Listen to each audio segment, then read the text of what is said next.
The millionaire found a forgotten notebook and discovered the maid was a hidden poet. Get ready to witness one of the most incredible stories of hidden talent, artistic brilliance, and the moment W. Cleaning your house possesses more literary genius than all the published authors money can buy. If you're ready to be inspired by this amazing story of secret creativity, literary excellence, and how a simple notebook revealed a soul that expressed profound truths through poetry, make sure to hit that like button right now, subscribe to our channel for more incredible stories, and don't forget to ring that notification bell so you never miss our latest uploads. Trust me, you won't want to miss a single moment of what's about to unfold. Now let's dive into this extraordinary story that will remind you why we should never judge someone's artistic potential by their circumstances. Chapter 1. The Discovery.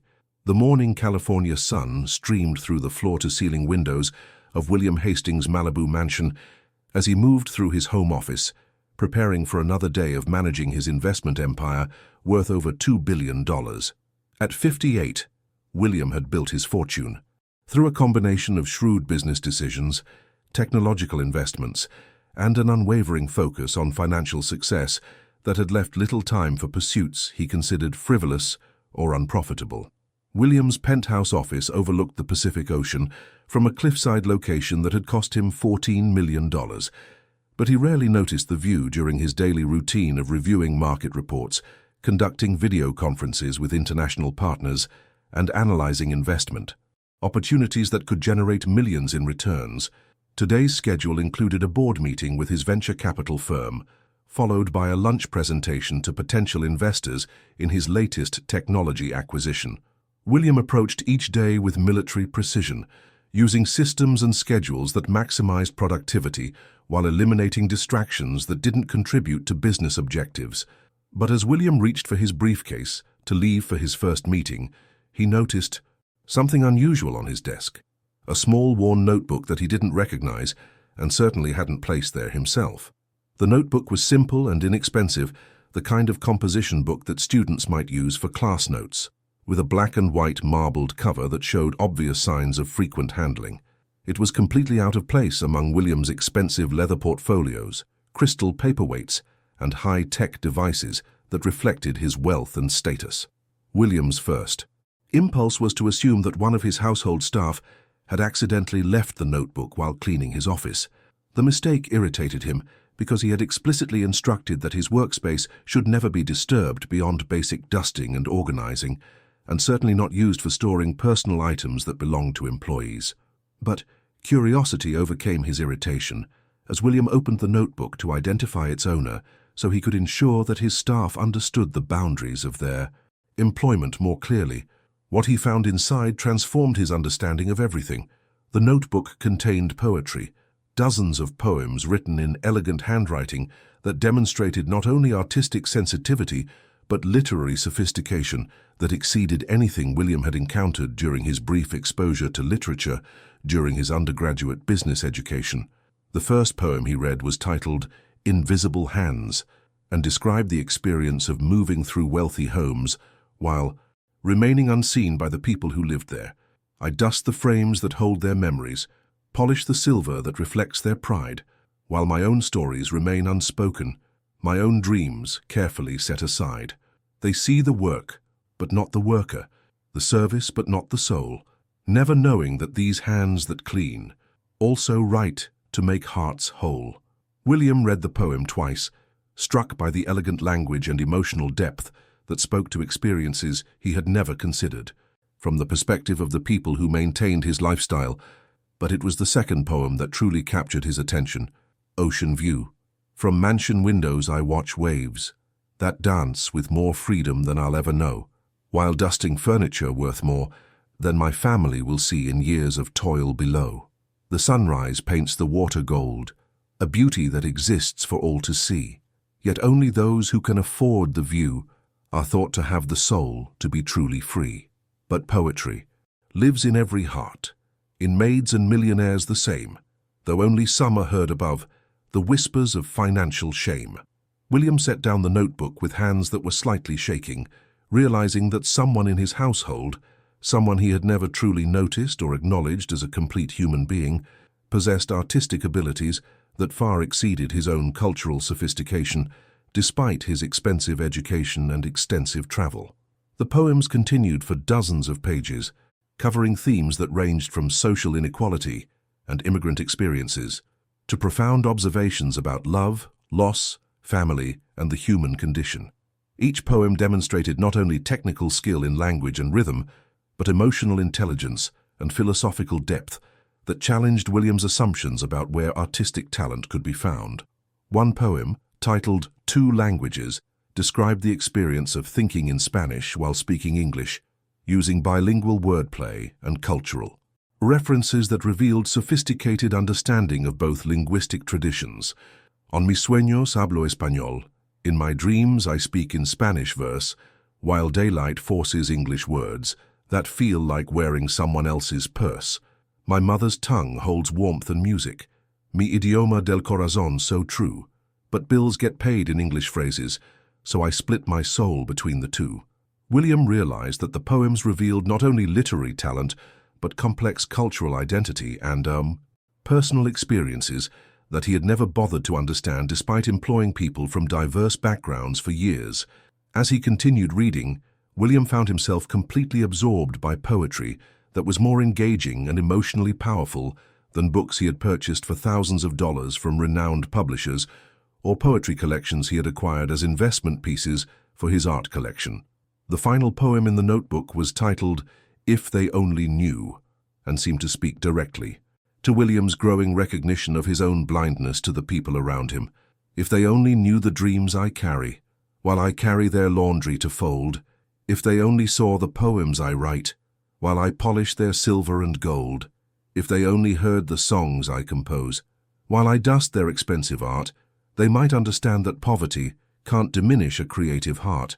But perhaps it's better this way, to keep my treasures safely hidden than to risk their casual dismissal. Of gifts that God has surely given. William closed the notebook and sat in his office chair, processing the magnitude of what he had discovered. Somewhere in his household was someone who possessed artistic abilities that exceeded those of published poets and cultural figures he had met at charity galas and museum fundraisers.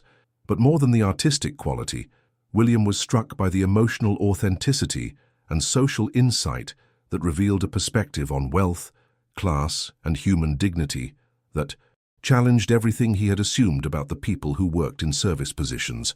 He realized that for years he had been surrounded by someone whose intellectual and creative abilities were invisible to him because he had never bothered to see past their employment role to recognize their complete humanity. The notebook represented not just hidden artistic talent, but a profound indictment of his own cultural blindness and the assumptions he had made about where intelligence, creativity, and artistic sensitivity could be found. As William prepared to leave for his business meetings, he carried with him a new understanding that artistic genius existed in his own home, created by someone whose name he might not even know, despite years of benefiting from their work. The discovery would transform not only his relationship with his household staff, but his entire understanding of where true artistic value could be found and developed. Chapter 2. The Search Throughout the Day. As William Hastings conducted board meetings and investment presentations, he found himself distracted by the poetry he had discovered that morning. The elegant verses and profound insights had affected him more deeply than any business success or financial achievement, creating an urgency to identify the poet whose work had been accidentally left in his office.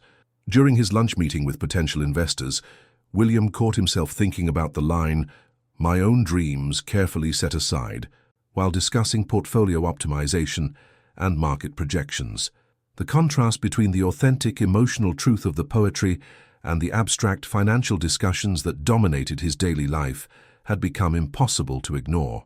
That evening, William returned to his Malibu mansion with a purpose that had nothing to do with business or wealth accumulation.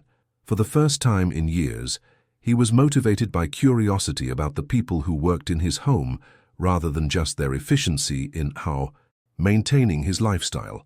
William's household staff consisted of 6 people who ensured that his $14 million mansion remained perfectly maintained while he focused on his business empire. There was Maria, the head housekeeper who coordinated daily cleaning and maintenance, Carlos, the groundskeeper who maintained the estate's elaborate landscaping, Rosa, who handled laundry and interior organizing, Miguel, the chef who prepared meals and managed the kitchen, Elena, who assisted with general household tasks, and Sophia, who worked part-time helping with special events and deep cleaning projects. Despite employing these 6 people for periods ranging from 2 to 8 years, William realized that his knowledge of them was limited to their work responsibilities and basic scheduling needs. He knew their names and their tasks, but he had never engaged in meaningful conversation about their backgrounds, interests, or personal lives. The discovery of the poetry notebook had forced William to confront his own assumptions about the people who worked for him.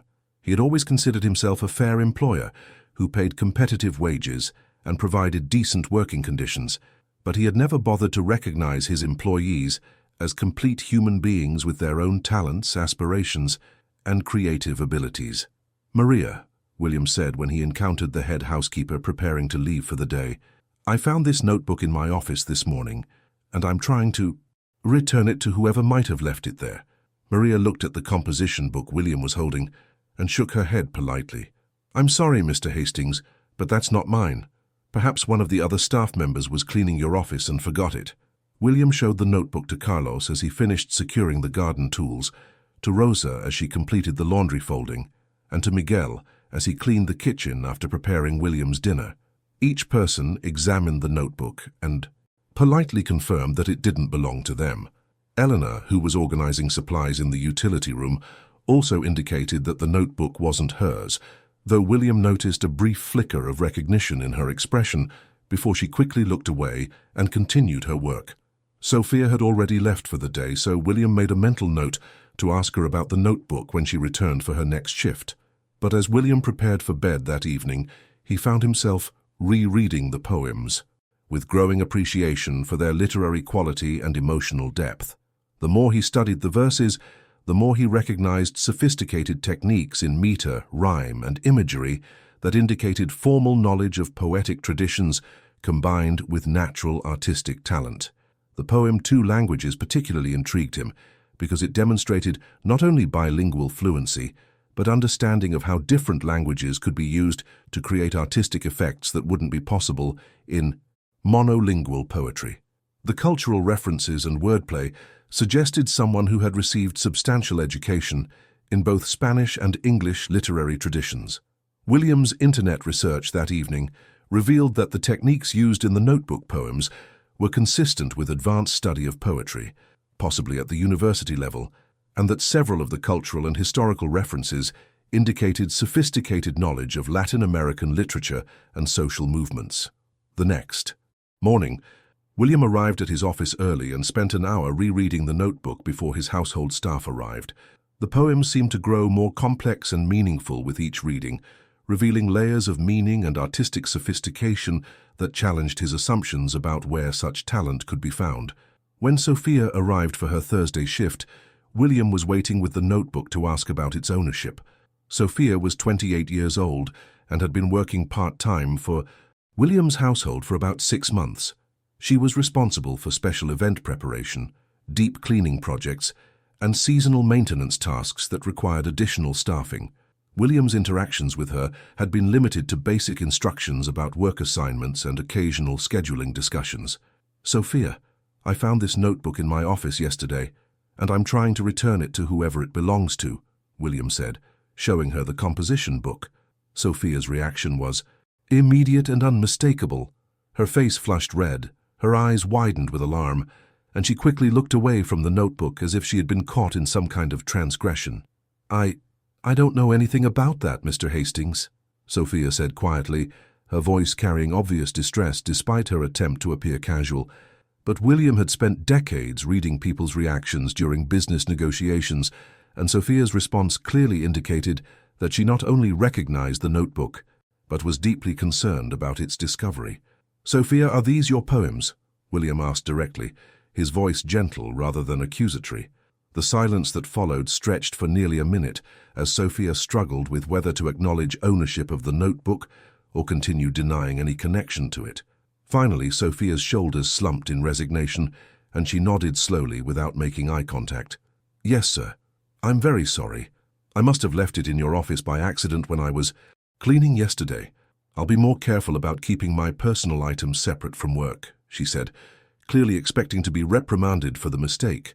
But William's response surprised her completely. "Sophia, these poems are extraordinary," he said with genuine admiration. "I've never read anything so beautiful and powerful. Where did you learn to write like this?" Chapter 3. The Revelation. Sophia Ramirez stood in William Hastings' office, feeling a mixture of embarrassment and terror as she realized that her most private creative work had been discovered by her wealthy employer. For 6 months, she had carefully maintained the invisible boundary between her employment duties and her personal artistic life, never imagining that her poetry notebook would accidentally expose the creative passion she had kept hidden from everyone in her American life. "Mr. Hastings, I'm really sorry about leaving my notebook in your office," Sophia said, reaching for the composition book. "I'll make sure it never happens again." But William didn't hand over the notebook. Instead, he gestured toward the chair across from his desk, inviting Sophia to sit down for a conversation that would have been unthinkable just 24 hours earlier. "Sophia, please sit down. I don't want to discuss the notebook being left here. I want to discuss the poetry itself," William said, his voice carrying genuine curiosity rather than employer authority. "These poems are more beautiful and sophisticated than anything I've read from published poets. Where did you learn to write like this?" Sophia hesitated, clearly uncertain about how to respond to unexpected interest in her artistic work from someone she had never imagined would care about poetry, particularly poetry that often addressed themes of social inequality and immigrant experiences. "I studied literature at the Universidad Nacional de Colombia before I came to the United States," Sophia said quietly, settling into the chair while maintaining the careful deference that had characterized all her previous interactions with William. "You have a literature degree?" William asked, realizing that he had never bothered to learn anything about Sophia's educational background, despite employing her for 6 months. "Yes, sir. I was working on my master's thesis in contemporary Latin American poetry when my family situation required me to immigrate to Los Angeles," Sophia explained, her voice growing slightly more confident as she discussed her academic background. William was beginning to understand that the person he had known only as someone who cleaned his house and prepared for events was actually a highly educated literary scholar whose expertise exceeded his own, despite his expensive undergraduate education at Yale. "Sophia, what was your master's thesis about?" William asked, genuinely curious about research that might help him understand the sophisticated techniques he had recognized in her poetry. "I was analyzing how contemporary Latin American poets use bilingual wordplay and cultural code switching to address themes of displacement and identity," Sophia replied, unconsciously shifting into the academic tone she had used during her university studies. "Specifically, I was examining how poets like Juan Felipe Herrera and Aurora Levins Morales create artistic techniques that can only exist in bilingual literary traditions, using the tension between languages to express experiences that can't be captured in monolingual poetry." William realized that Sophia was describing exactly the techniques he had admired in her poem Two Languages, but from the perspective of someone who had studied these methods academically and was applying them in her own creative work. "Is that why you write poetry that switches between Spanish and English?" William asked, referring to several poems in the notebook that used bilingual techniques he had found particularly powerful. "Yes, sir. For bilingual writers, especially immigrants, neither language alone can express the complete emotional truth of our experience," Sophia explained, becoming more animated as she discussed topics that had been central to her academic research. "English is the language of survival and practical necessity in America, but Spanish is the language of family, memory, and emotional authenticity. When you're living between two cultures, you need both languages to tell the truth about your inner life." Sophia's explanation revealed not only the personal authenticity behind her poetry, but also the sophisticated literary theory that informed her artistic choices. "Sophia, why did you leave your master's program?" William asked, beginning to understand that Sophia had sacrificed significant academic opportunities to immigrate to the United States. Sophia's expression grew more somber as she explained the family circumstances that had interrupted her university career. "My father became seriously ill, and my family needed someone to come to the United States to work and send money back to Colombia for his medical treatment. I had been accepted for PhD programs in literature at several American universities, but the immigration process and financial pressures meant I couldn't continue my education immediately," Sophia continued. "I've been working to support my family while hoping to eventually return to academic study." William was beginning to realize that Sophia had sacrificed her own educational and professional aspirations to support her family's needs, and that her work in domestic service represented economic necessity rather than career choice or limited capability. "Sophia, you mentioned PhD programs. Which universities had accepted you?" William asked. "UCLA, UC Berkeley, and Stanford had offered me graduate fellowships for doctoral study in comparative literature," Sophia replied, then quickly added, "but those opportunities had specific deadlines, and family obligations made it impossible to pursue them at the time." William almost dropped the notebook as he processed what Sophia had just revealed. The woman who cleaned his house and prepared for his social events had been offered graduate fellowships at 3 of America's most prestigious universities for doctoral study in literature. "You turned down PhD fellowships at Stanford and Berkeley to work in domestic service?" William asked, trying to understand how someone with such exceptional academic credentials had ended up cleaning houses for wealthy families. "Mr. Hastings' family comes first," Sophia replied with quiet dignity. "My father needed medical treatment that our family couldn't afford, and my mother and younger siblings needed financial support. The PhD programs will exist in the future, but my father's health couldn't wait." Sophia's explanation revealed not only her academic credentials, but also the character and family loyalty that had motivated her to sacrifice her own professional aspirations for her family's needs. As William continued reading through Sophia's notebook, he realized that her poetry addressed exactly these themes of sacrifice, family obligation, and the complex emotional costs of immigration that forced talented individuals to abandon their professional dreams for economic survival. "Sophia, do you plan to return to academic study eventually?" William asked. "I hope so, sir. I continue writing and studying literature in my free time, hoping that eventually I can resume my education and perhaps teach at the university level," Sophia replied, though her voice carried the uncertainty of someone whose dreams had been repeatedly deferred by practical necessities.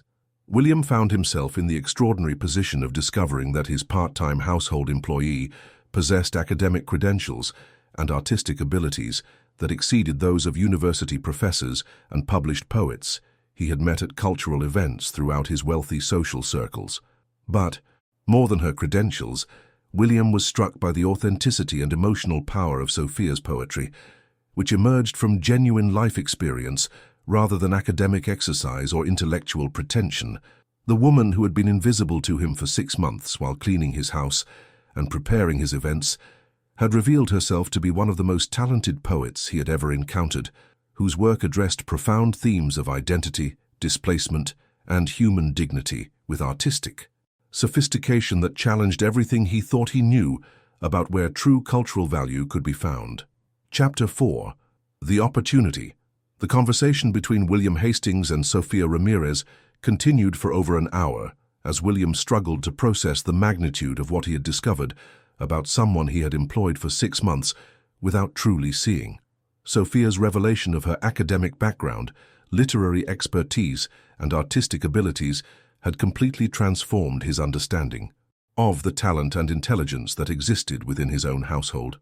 "Sophia, I need to ask you something important," William said, still holding the notebook that had exposed her hidden creative life. "Would you be willing to share more of your poetry with me? What I've read is extraordinary, and I'd like to understand the full scope of your artistic work." Sophia's hesitation was obvious as she considered the implications of revealing more of her creative work to her employer. Her poetry often addressed themes of social inequality, economic exploitation, and the emotional costs of working in service positions for wealthy families, themes that might be uncomfortable for someone in William's position. "Mr. Hastings, I appreciate your interest, but my poetry sometimes addresses topics that might be difficult for people in your situation to read," Sophia said carefully, trying to warn him about the political and social content of her work without causing offense. "Sophia, I want to read." "Whatever you're willing to share," William replied. "Your notebook has already challenged me to think about things I've never considered before. I'm not looking for comfortable poetry. I'm looking for honest poetry." Over the following week, Sophia gradually shared additional notebooks and loose papers containing poetry she had written over the past 3 years since arriving in Los Angeles. The collection revealed an artist who had been documenting the immigrant experience, domestic service, work and social inequality with literary sophistication that transformed personal observation into universal themes about human dignity and social justice. One poem, titled "Invisible Labor," described the experience of cleaning wealthy homes while remaining unseen by the people who benefited from her work. "I know the secret places where dust settles, the corners where privilege accumulates grime. I polish surfaces that reflect their success, while my own dreams gather dust over time. They discuss my efficiency in third person, as if I'm furniture that happens to move, never noticing the mind that observes how wealth and blindness tend to improve. But every surface tells a story. Every room holds whispered truths about the distance money creates between hearts that beat in different booths."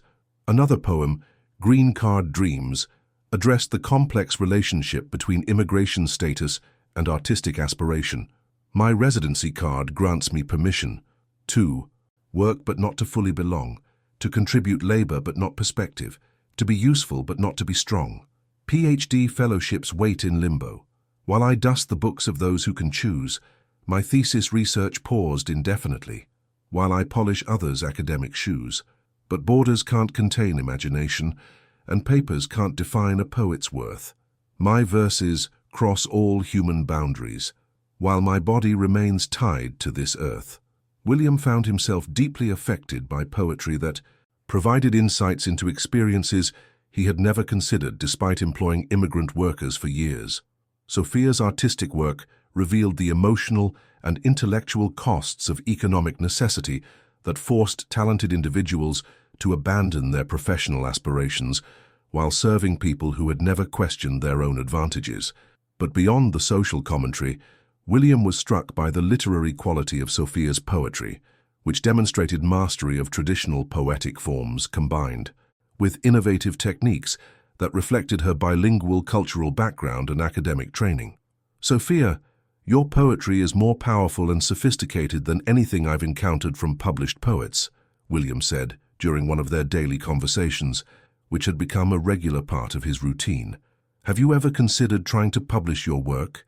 Sophia's response revealed both her artistic ambitions and the practical barriers she faced as an undocumented immigrant working in domestic service. "Mr. Hastings, I've submitted poems to literary magazines, but getting published requires time for networking, attending readings, and building relationships with editors and other poets," Sophia explained. "My work schedule and immigration status make it difficult to participate in the literary community in ways that lead to publication opportunities." William began to understand that Sophia's artistic talents were being limited not by lack of ability, but by lack of access to the cultural networks and institutional support that determined who received recognition in the literary world.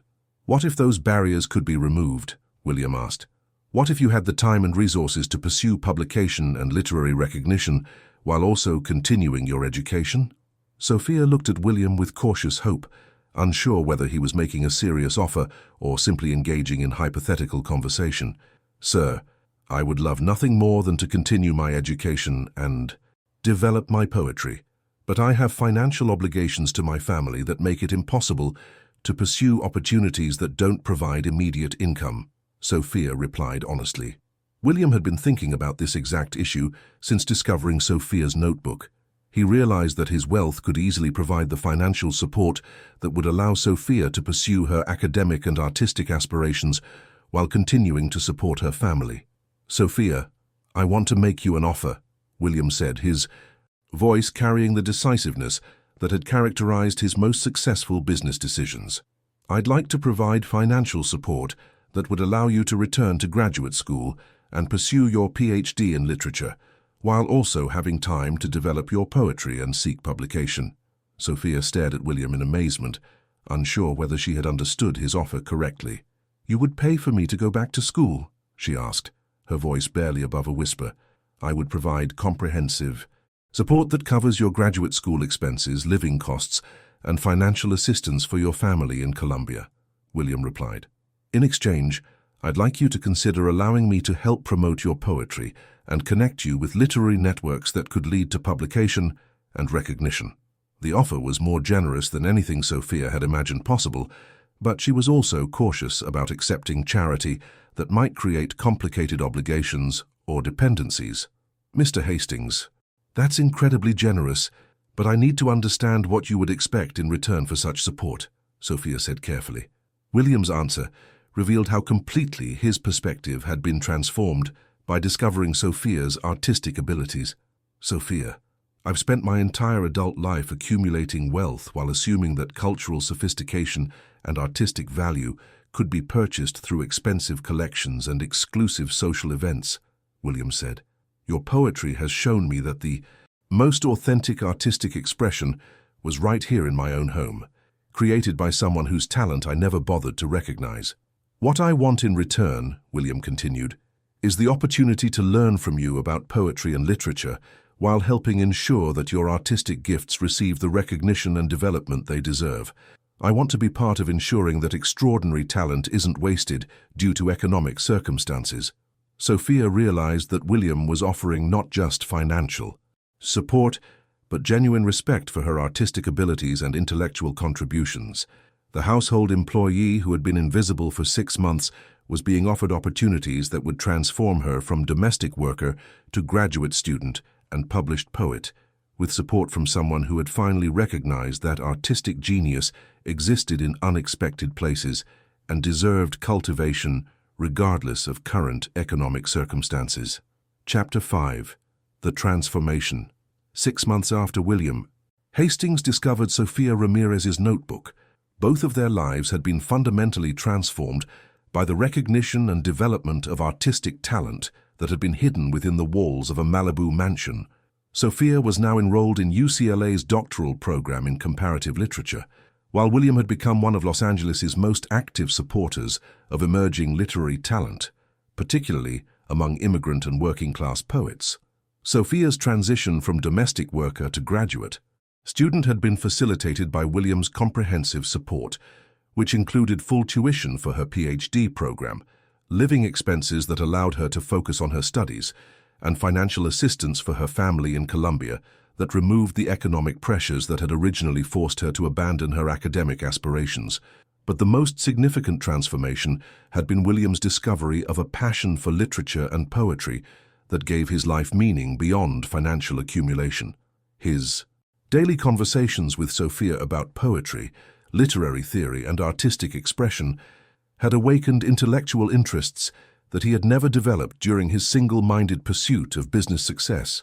"Sophia, I've been reading the poets you recommended, and I'm beginning to understand why you described Juan Felipe Herrera's work as revolutionary," William said during one of their weekly discussions in his home office, which had been transformed from a sterile business environment into a literary salon filled with books, manuscripts, and cultural artifacts. Sophia's influence had extended beyond their personal relationship to William's broader understanding of how artistic talent could be identified and developed within communities that lacked access to traditional cultural institutions. "Mr. Hastings, what you're recognizing about Herrera's poetry is exactly what I was researching in my master's thesis," Sophia replied, her confidence having grown enormously as she transitioned from invisible domestic worker to respected intellectual collaborator. He creates literary techniques that could only emerge from bilingual, bicultural experience, using linguistic innovations that expand the possibilities of American poetry. William's support for Sophia's education had evolved into a comprehensive program for identifying and developing literary talent among immigrant and working-class communities throughout Los Angeles.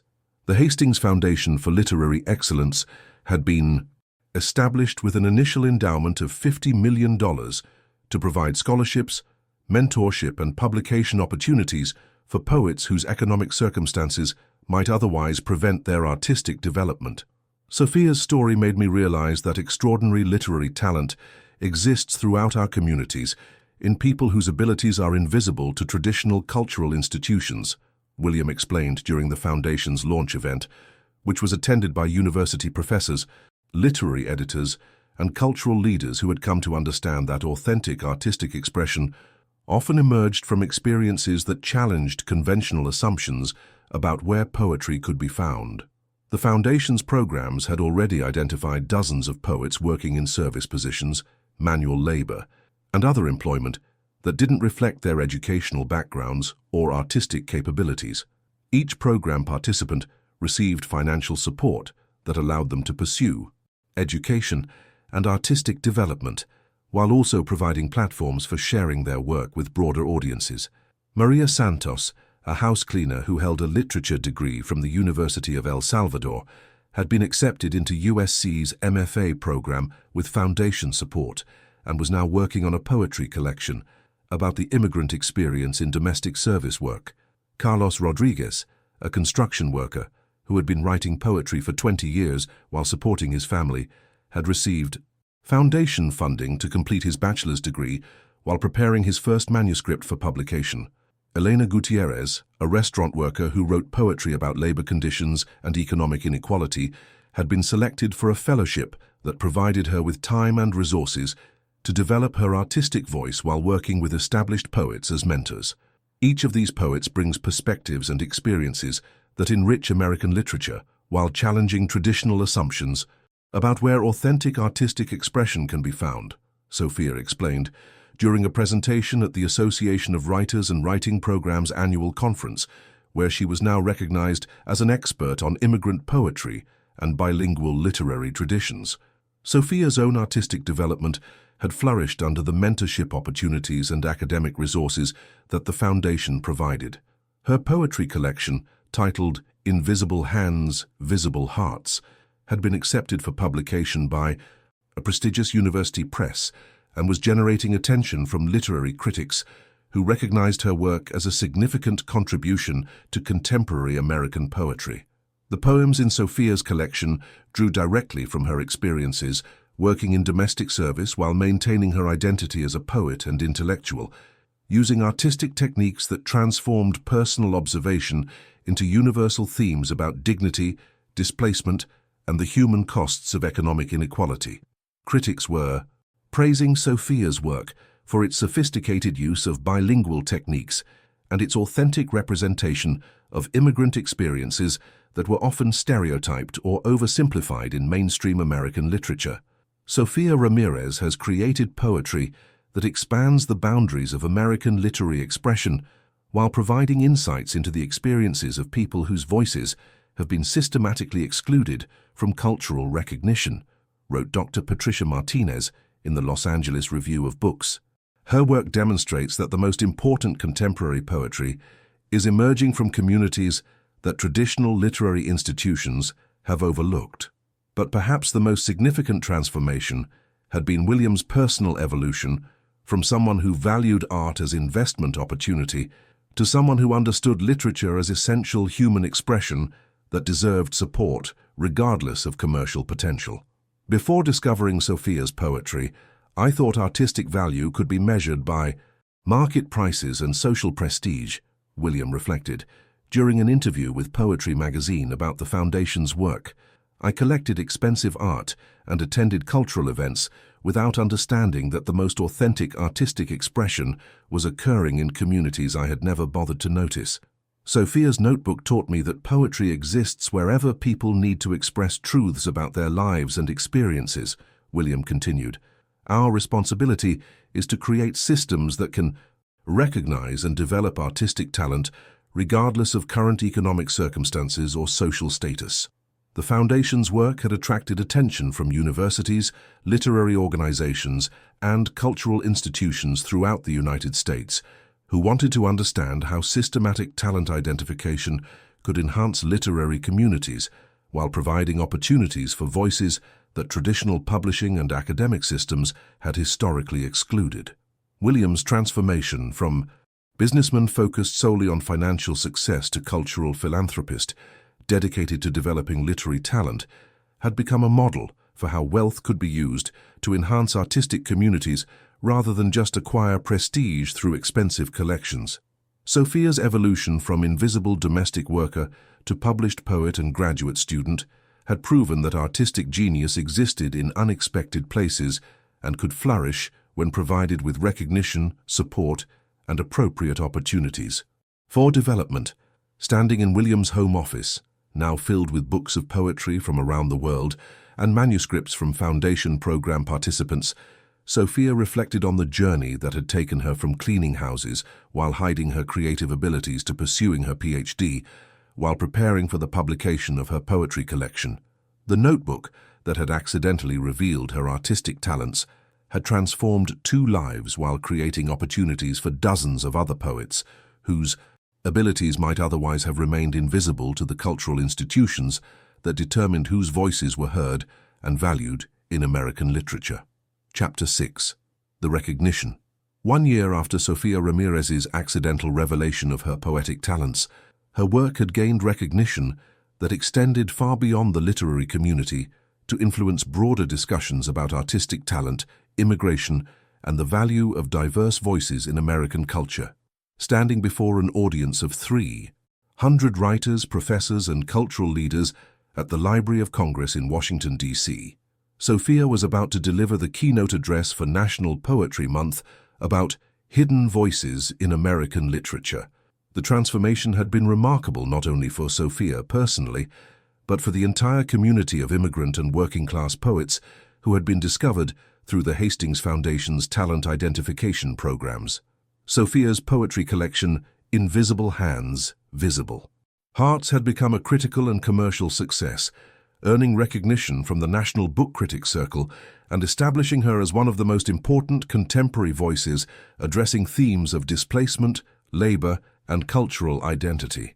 Distinguished colleagues and fellow poets, Sophia began, her voice carrying the confidence of someone who had transformed from invisible domestic worker to nationally recognized artist in just 12 months. I want to talk today about the poetry that exists in every community, waiting to be recognized by institutions humble enough to look beyond traditional assumptions about where artistic talent can be found. Sophia's presentation outlined the systematic barriers that prevented immigrant and working-class poets from accessing publication opportunities, university programs, and literary networks that determined whose voices were included in American cultural conversations. When I was working in domestic service while hiding my poetry notebooks, I represented thousands of people throughout this country who possess extraordinary artistic abilities but lack access to the institutional support that determines who becomes a recognized poet, Sophia explained to the attentive audience.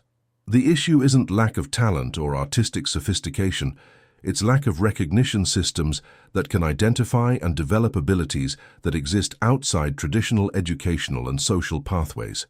Sophia's address included readings from her own work alongside poetry by other foundation program participants, demonstrating the range and quality of artistic expression that had been discovered through systematic outreach to underserved communities. Maria Santos's poem, University Dreams, described the experience of cleaning college classrooms while longing to return to her own interrupted studies. I empty trash from lecture halls, where students half my age discuss the literature I taught for years, before borders changed my academic trust. My master's diploma gathers dust, while I dust the desks of those who can choose to study what I love but can't pursue because my credentials don't translate to American use. But knowledge lives in every mind, regardless of geography or paper-proof, and poetry flows from any pen that writes about life's honest truth. Carlos Rodriguez's work addressed the disconnect between physical labor and intellectual capability. Construction worker, PhD. My hands build structures, others design, while my mind constructs verses they'll never read. 8 hours of concrete and steel and sweat, then home to craft the poems I need. They see calloused palms and assume empty thoughts, never knowing these fingers also write about beauty and loss and human dreams, long after they turn out the worksite light. Intelligence wears many uniforms, Wisdom works with many tools, but society only recognizes the brilliance that follows certain rules. Sophia's presentation demonstrated that the Hastings Foundation's work had discovered not just individual talented poets, but entire communities of artistic expression that had been systematically excluded from mainstream literary recognition. What we've learned through our talent identification programs, Sophia continued, is that poetry exists wherever people need to express truth about their experiences, and that the most authentic contemporary American poetry is often emerging from communities that traditional literary institutions have overlooked. The Foundation's success had attracted attention from the National Endowment for the Arts, which had provided additional funding to expand talent identification programs to 12 major cities with significant immigrant populations. More significantly, Sophia's work had influenced changes in how university literature programs and literary magazines approached diversity and inclusion, moving beyond tokenistic representation to systematic recognition of artistic excellence that emerged from non-traditional backgrounds. Sophia Ramirez has not only contributed extraordinary poetry to American literature, but has also challenged our institutions to recognize that artistic genius exists everywhere, commented Dr. James Morrison, director of the Academy of American Poets, during the Library of Congress event. Her work demonstrates that the most important contemporary voices are often those that have been excluded from traditional literary networks due to economic circumstances rather than artistic capability. Sophia's influence had extended beyond poetry to broader cultural discussions about immigration, labor, and the value of diverse perspectives in American society. Her appearances on national television programs and interviews with major publications had provided platforms for discussing how immigrant experiences enriched American culture while challenging stereotypes about domestic workers and manual laborers. When people discover that their housekeeper is a published poet or their construction worker holds a PhD in literature, it forces them to reconsider their assumptions about intelligence, education, and human potential, Sophia explained during an interview with NPR's Fresh Air program. The goal isn't just recognition for individual artists, but transformation of how we think about where valuable knowledge and artistic expression can be found. But perhaps Sophia's most significant achievement had been inspiring similar talent recognition programs in other fields, demonstrating that hidden expertise existed not only in literature but throughout American society, in people whose abilities were invisible due to economic necessity or credential barriers. William Hastings had become a national advocate for systematic talent identification across multiple disciplines, establishing programs that identified hidden expertise in science, technology, business, and the arts among immigrant and working-class communities. Sophia's story taught me that extraordinary human potential exists everywhere, and that our responsibility as a society is to create systems that can recognize and develop that potential regardless of current circumstances, William explained during a Senate hearing about immigration and economic development. When we provide opportunities for people to use their actual capabilities rather than limiting them to certain types of employment, we benefit not only the individuals involved but the entire economy and culture. Standing at the podium in the Library of Congress, Sophia reflected on the journey that had taken her from hiding poetry notebooks while cleaning wealthy homes to addressing the nation's literary community about the importance of recognizing artistic talent wherever it existed. The accidental discovery of her notebook had transformed not only her own life, but had created systematic changes in how American literary institutions approached diversity, inclusion, and the recognition of authentic artistic expression. Sophia's story had proven that poetry existed in unexpected places and that the most valuable cultural contributions often came from people whose voices had been systematically excluded from mainstream recognition until someone was humble enough to listen and wise enough to provide appropriate support for artistic development. Chapter 7. The Expansion. 2 years after the discovery of Sophia Ramirez's poetry notebook transformed both her life and William Hastings' understanding of hidden artistic talent, their collaborative work had evolved from individual success story to systematic cultural transformation that was influencing institutions throughout the United States and internationally. Sophia, now completing her second year in UCLA's doctoral program, while serving as the founding director of the International Center for Literary Talent Recognition, stood before the United Nations Educational, Scientific, and Cultural Organization, UNESCO in Paris, presenting research on global approaches to identifying and developing artistic expression among marginalized communities. Distinguished delegates, Sophia began, addressing representatives from 47 countries who had gathered to consider how cultural institutions could better recognize and develop artistic talent that existed outside traditional educational and economic pathways. Our research has demonstrated that literary genius and artistic expression exist within every population, independent of formal education, economic advantages, or institutional recognition.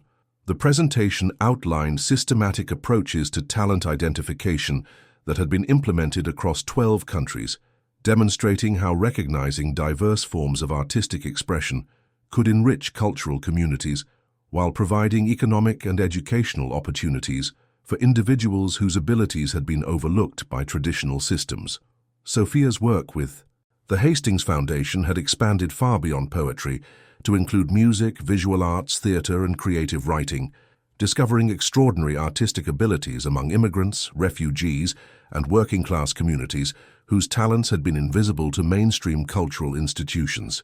In Los Angeles alone, our talent identification programs have discovered over 300 individuals whose artistic abilities equal or exceed those of formally trained artists, but who had never received recognition or development opportunities. Sophia explained to the UNESCO audience. The international scope of the work had been facilitated by partnerships with cultural organizations worldwide, who wanted to understand how systematic talent recognition could enhance their own artistic communities, while addressing issues of cultural inclusion and economic development. In London, the program had identified refugee musicians whose traditional instruments and compositions were enriching British musical culture, while providing economic opportunities for artists who had lost everything in displacement but retained their artistic abilities. In Toronto, working-class poets from diverse immigrant communities were collaborating on multilingual literary projects that were challenging traditional boundaries of Canadian literary expression. In Melbourne, Indigenous and immigrant visual artists were creating collaborative works that addressed themes of displacement and cultural identity, while demonstrating artistic techniques that emerged from non-European traditions. Each implementation has revealed that artistic expression responds to recognition and opportunity rather than being dependent on specific educational or economic advantages, Sophia continued, outlining evaluation methods that could identify artistic potential across cultural and linguistic barriers. The success of international programs had attracted attention from the World Bank, which was studying how creative economy development could provide sustainable economic opportunities for refugee and immigrant populations while enriching cultural communities in host countries. But perhaps the most significant development had been the establishment of the Global Network for Literary Excellence, connecting poets, writers, and literary organizations across 6 continents in collaborative projects that challenge traditional boundaries of national and linguistic literary communities. What we've discovered, Sophia explained, is that contemporary literary expression is inherently international and multicultural, and that the most innovative contemporary writing emerges from artists who navigate multiple linguistic and cultural traditions. Sophia's own artistic development had continued to flourish through international collaborations that enhanced her poetry while providing models for other bilingual and multicultural artists. Her second poetry collection, Borders Without Maps, was being published simultaneously in English, Spanish, and French editions, with translations that preserved the bilingual techniques that characterized her artistic innovation. The collection addressed themes of global displacement, cultural identity, and artistic expression that transcended national boundaries, while maintaining rootedness in specific community experiences. Critics worldwide were recognizing Sophia's work as representative of a new generation of international poets whose artistic techniques could only emerge from multicultural, multilingual experience and whose themes addressed global challenges of migration, economic inequality, and cultural preservation. Sofia Ramirez represents the future of global literary expression, wrote Dr. Patricia Chen in the International Journal of Contemporary Poetry. Her work demonstrates how the most important contemporary poetry emerges from artists who understand both local community experiences and global cultural movements. But Sofia's most important achievement remained her demonstration that artistic talent existed throughout every community, and that systematic recognition of diverse forms of expression could transform cultural institutions while providing opportunities for voices that had been historically excluded from mainstream recognition. William Hastings had used Sofia's model to establish talent recognition programs in technology, science, and business development, discovering that hidden expertise existed not only in artistic fields, but throughout the economy in people whose abilities were underutilized due to credential barriers or economic necessity. Sofia's story taught us that human potential is distributed throughout our population without regard to current circumstances. William explained during a presentation to the World Economic Forum about innovative approaches to economic development. When we create systems that can recognize and develop capabilities wherever they exist, we benefit not only the individuals involved but entire economies and societies. The Hastings Foundation's work had now identified over 2,000 individuals with exceptional abilities in various fields, providing educational support, professional development, and career opportunities that match their actual capabilities, rather than limiting them to employment that reflected their current economic circumstances. Standing before the UNESCO Assembly, Sofia reflected on the journey that had taken her from hiding poetry notebooks while working in domestic service to directing international programs for cultural development and artistic recognition. But what made her most proud wasn't her individual success or international recognition. It was the systematic change that had emerged from one accidentally discovered notebook, creating opportunities for thousands of other artists whose voices deserve to be heard and valued.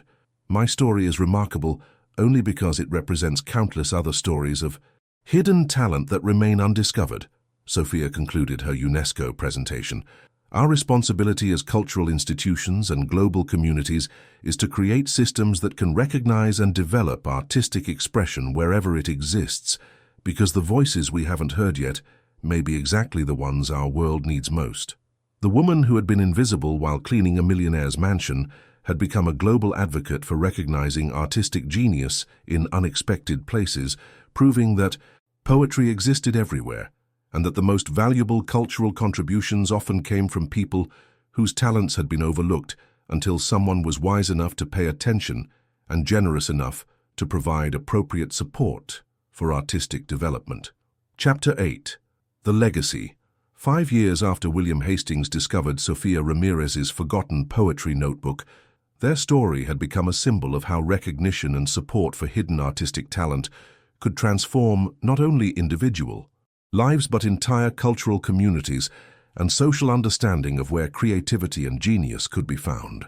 Sofia, now Dr. Sofia Ramirez, after completing her PhD in comparative literature at UCLA, stood before the United Nations General Assembly to deliver the keynote address for International Literacy Day, speaking about poetry as universal human expression to an audience that included heads of state, educational ministers, and cultural leaders from around the world. Distinguished delegates, Sofia began, her voice carrying the authority of someone who had transformed from invisible domestic worker to internationally recognized poet and cultural advocate. I want to speak today about the poetry that exists in every human heart and our responsibility to create systems that can recognize and nurture artistic expression regardless of economic circumstances, immigration status, or social position. Sofia's presentation outlined 5 years of research and program implementation that had documented how systematic talent recognition could discover extraordinary artistic abilities in communities throughout the world while providing economic opportunities and cultural enrichment that benefited entire societies. The Global Network for Literary Excellence, which Sofia had founded and directed, now operated in 67 countries, connecting over 10,000 poets, writers, and literary organizations in collaborative projects that were challenging traditional boundaries of national literatures while demonstrating that authentic artistic expression transcended geographic and cultural limitations. Our research has proven that poetic ability and literary talent are distributed throughout every population, without regard to formal education, economic advantages, or institutional recognition, Sophia explained to the international audience. The barrier to developing this talent is not its absence, but our failure to create systems that can recognize and support artistic expression when it emerges from non-traditional circumstances. Sophia's own artistic evolution had continued to flourish through international collaborations and cross-cultural projects that enhanced contemporary poetry while providing models for other multicultural artists. Her third poetry collection, Every Voice Counts, had been translated into 23 languages and was being used in literature curricula worldwide as an example of how bilingual, bicultural artistic expression could address universal themes while maintaining rootedness in specific community experiences. The collection included collaborative poems written with fellow poets from 6 continents, demonstrating artistic techniques that could only emerge from international multilingual collaboration. Global Conversations, written with poets from Mexico, Nigeria, India, and Syria. From Guadalajara to Lagos to Mumbai to Damascus, our voices weave stories across time. Zones, each verse adding languages to the chorus, of human experience seeking words for home. Sophia in Los Angeles types in 2 tongues, Amara in Abuja sings in 3, Priya in Mumbai dreams in 4, Layla in Berlin remembers the free. We are the daughters of displacement, the poets of multiple passports and hearts, proving that borders exist only on maps, while literature builds bridges where division starts.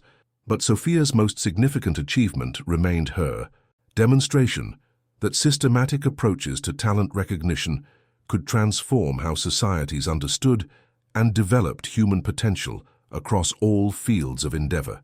The Hastings Foundation, which had grown from William's initial support for Sophia's education to a global organization with a $2 billion endowment, now operated talent recognition programs in education, science, technology, business, and the arts, discovering exceptional abilities among immigrants, refugees, and underserved communities worldwide. What began with one accidentally discovered poetry notebook has evolved into proof that human genius exists everywhere, waiting for recognition and support, William explained during his presentation to the UN Economic and Social Council about innovative approaches to global development. When we provide opportunities for people to use their actual capabilities rather than limiting them to employment that reflects their current economic circumstances, we unlock human potential that benefits not only individuals, but entire economies and societies. The Foundation's programs had now identified and supported over 15,000 individuals with exceptional abilities in various fields, providing educational opportunities, professional development, and career advancement that matched their actual capabilities while contributing to research, innovation, and cultural development in their respective communities. More significantly, the Foundation's methodology had been adopted by governments and organizations worldwide as a systematic approach to identifying and developing human potential that could address challenges ranging from economic development and technological innovation to cultural preservation and social cohesion. Sophia's story has become a model for recognizing that the solutions to our most pressing global challenges may come from people whose knowledge and abilities have been overlooked by traditional institutional systems, explained Dr. Patricia Martinez, UNESCO's Director of Cultural Development, during the UN presentation. When we create pathways for developing talent wherever it exists, we access intellectual and creative resources that are essential for addressing complex global challenges. Sophia's influence had extended beyond individual success or even systematic program development to fundamental changes in how international organizations approached human development, cultural recognition, and social inclusion. The UN Sustainable Development Goals had been revised to include specific targets for identifying and developing human potential among marginalized populations, recognizing that achieving global development objectives required systematic utilization of intellectual and artistic capabilities that existed throughout every society. Poetry has taught me that every human being possesses unique knowledge and creative potential that can contribute to our collective understanding and cultural development. Sophia explained during her UN address, "Our responsibility as global communities is to create systems that can recognize and nurture this potential wherever it exists, because the voices we haven't heard yet may be exactly the ones that provide insights essential for our common future." Standing before the UN General Assembly, Sophia reflected on the remarkable journey that had taken her from hiding poetry notebooks while cleaning houses to directing global programs for cultural development and human potential recognition. The notebook that had accidentally revealed her artistic talents had transformed 2 lives while creating systematic changes in how societies understood and developed human capabilities, proving that genius existed everywhere, and that the most valuable contributions often came from people whose talents had been invisible until someone was humble enough to recognize their worth. 5 years ago, I was afraid that someone would discover my poetry because I thought it revealed dreams that didn't belong to someone in my economic circumstances, Sophia concluded her UN presentation. Today, I know that poetry belongs to everyone, that artistic expression is a fundamental human right, and that our obligation to each other is to ensure that every voice has the opportunity to be heard and valued. Sophia's story had proven that creativity and intellectual potential were universal human attributes that transcended economic circumstances, and that the most important social innovations were those that recognized and developed capabilities wherever they existed, regardless of current limitations or traditional assumptions about where talent could be found. The millionaire who found a forgotten notebook had discovered that artistic genius lived in his own home, created by someone whose talents had been invisible until an accidental moment of recognition transformed both of their lives and created opportunities for thousands of others whose voices deserved to be heard and celebrated. What an incredible journey we've witnessed together. From that fateful moment when William discovered Sophia's notebook filled with beautiful poetry, to watching her transform from an invisible maid into an internationally recognized poet and advocate for hidden artistic talent around the world. This story proves that extraordinary creativity and literary genius can be found in the most unexpected places, often in people whose circumstances force them to hide their true talents and abilities.